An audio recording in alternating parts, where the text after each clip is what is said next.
सपा के द्वारा यूपी में राणा सांगा को लेकर के जो टिप्पणी की गई राजस्थान के संदर्भ में किस तरह से देखते हैं क्या? देखिए, एक सांसद रामजी लाल सुमन जो समाजवादी पार्टी के, उनका बिना इतिहास पढ़े बेवजह बकवास नहीं करनी चाहिए। और भारतीय जनता पार्टी की सरकार बहुत बड़ी बड़ी बातें करती है कि हम हिंदुस्तान के इतिहास का सम्मान करते हैं, महाराणा प्रताप महाराणा सांगा का सम्मान करते हैं। तो बीजेपी के पास दोनों सदनों में बहुमत है। रामजी लाल सुमन को आपको कम से कम एक सत्र के लिए निलंबित करना चाहिए। सांसद को आप एक सत्र के लिए निलंबित कर दोगे, दूसरे सांसद डरेंगे। जो लोग हमारे बीच में नहीं रहे, जो देश और धर्म के लिए, स्वाभिमान के लिए, शौर्य और बलिदान के लिए महाराणा सांगा लड़े, और महाराणा सांगा का अपमान गलत हिस्ट्री बताकर और रामजी लाल सुमन कर रहे हैं उनके एमपी, तो एक छोटी छोटी बात पर आप जब बड़े बड़े नेताओं को लोकसभा और राज्यसभा से बाहर कर देते हो, तो आप कम से कम उनको सजा तो दो। भारतीय जनता पार्टी को क्या मजा आता है इस पिच पर खेलने में, और बीजेपी को तो मजा आ रहा है डायलॉगबाजी करने में, बकवासबाजी करने में। और उसी पिच पर ये कुछ विपक्ष के सांसद खेलते हैं जो विपक्ष की मदद नहीं कर रहे, देश की मदद नहीं कर रहे, बीजेपी की मदद कर रहे हैं।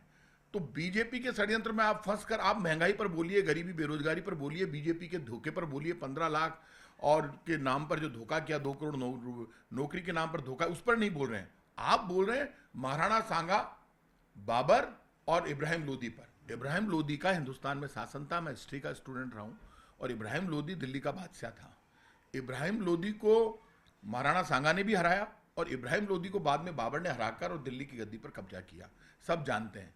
और लेकिन इस बात को आप मानकर चलना, जब महाराणा सांगा और बाबर लड़ रहे थे खानवा के युद्ध में, तो खानवा के युद्ध में महाराणा सांगा की तरफ से हसन का मेवाती लड़ रहा था, मेवात के सारे मुसलमान लड़ रहे थे राणा सांगा की तरफ से।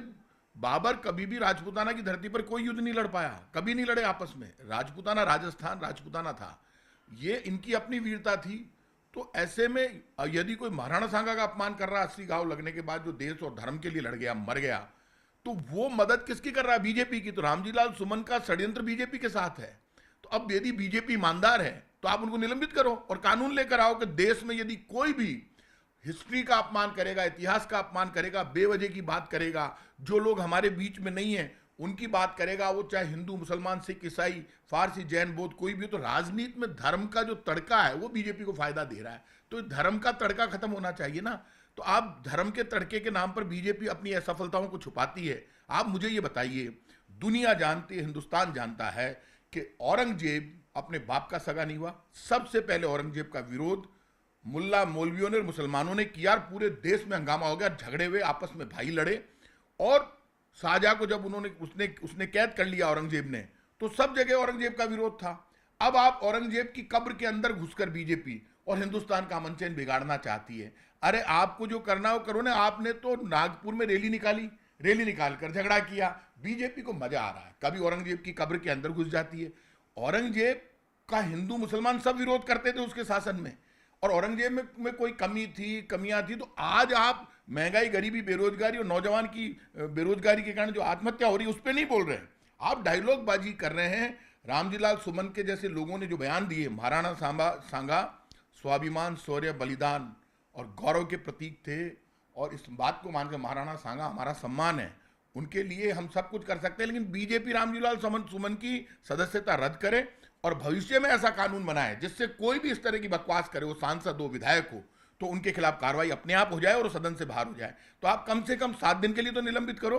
बीजेपी बातें ही बातें करती है, बीजेपी के केंद्रीय मंत्री आते हैं, दांत निकालते हैं। तो इन केंद्रीय मंत्रियों से आप उम्मीद कर रहे हो क्या? ये जो बड़े बड़े डायलॉग मार रहे हैं, तो गजेंद्र सिंह जी आप बाहर बयान दे रहे हो, तो आप लोकसभा में निलंबन करवाओ उनका, डायलॉगबाजी मत करो। रामजी लाल सुमन को निलंबित कराओ आपकी बीजेपी की पार्टी से। सदन में, लोकसभा में आप छोटी छोटी बात पर कांग्रेस के बड़े बड़े नेताओं को बाहर निकाल देते हो लोकसभा से, और राज्यसभा से बाहर निकाल देते हो। तो आज आपकी पार्टी क्या कर रही है? बीजेपी ने क्या कार्रवाई की रामजी लाल सुमन के खिलाफ? रामजी लाल सुमन के खिलाफ बीजेपी कार्रवाई करे और सदन से कम एक सत्र के लिए, 1 महीने के लिए तो निलंबित करो, जिससे हर सांसद को सबक मिलेगा। और जो हिंदू, मुसलमान, सिख, ईसाई के नाम पर भड़काकर, डराकर, हिस्ट्री को तोड़ मरोड़ कर पेश करते हैं, जिनको मजा आता है बीजेपी को फायदा पहुंचाने में, ऐसे लोगों का इलाज हो जाएगा।